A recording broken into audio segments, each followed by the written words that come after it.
everyone, this is Dr. Emily Howell from Ashbridges Health Center. Because we're closed for coronavirus concerns, I'm offering some simple stretches that I give a lot to many of my patients. This round I'm going to do low back stretches, some pretty basic ones. Just remember, as I've said before, this may not be right for you, so please check with your own personal healthcare provider to see if they'll be right for your condition. A lot of these stretches might include some flexion, so if you have a disc issue in your back, it may not be advisable because extension is usually the preference, but not every case. So I'll give you some gentle hip and glute and low back stretches that I give to most of my patients with back pain, but not all. So just a little advisory. So the first one is a figure 4 stretch. Is you cross one ankle over the knee, keeping your back really tall, and then leaning forward until you feel it deep near your sit bone. This is for the nice deep hip rotators and holding it for 30 to 60 seconds. Again, you want to make sure that this knee is trying to come down as well as your body going forward, but you don't want to collapse into a flexion because that can put a lot of strain on the back. Think nice and tall and chest towards the opposite wall and hold. You can also do this as a variation on your back like that, or standing. That's another option too. Just make sure you hold your balance.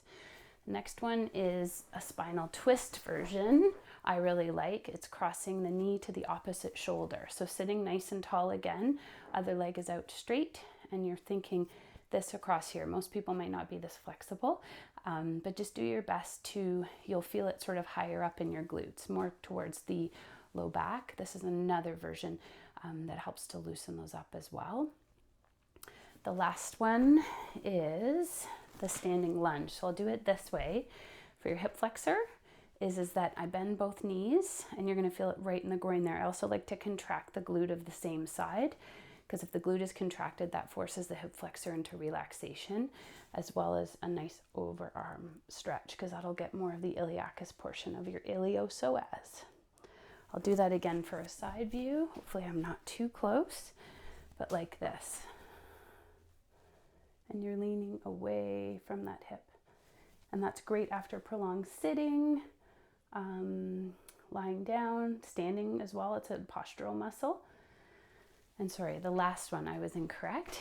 I'll come over this side, is for the sides of your low back. So I call this the standing side stretch. You're going to cross one foot in front of the other, and the same side. You're going to make the letter C. Basically stretching from the ribs to the hip, and it just opens it all up. And you can play with it a little bit, rotate until you feel a really good spot. And again, don't forget to breathe. And do these both sides. Another version of this for yoga-wise is the mermaid pose. So both legs are tucked underneath, and then we stretch over this way. So that'll get another nice seated version. But again, you're up nice and tall, and then lean into it. You don't want to be collapsing because that can cause a lot of strain on your back too. So those are some nice, easier low back stretches that I prescribe very often to a lot of my patients who are tight in the low back. Please check in again later for some more tips. I'm going to add a few of my most commonly prescribed stretches so that we can reduce our stress physically, and hopefully that'll help us emotionally. And check in back soon. Be well.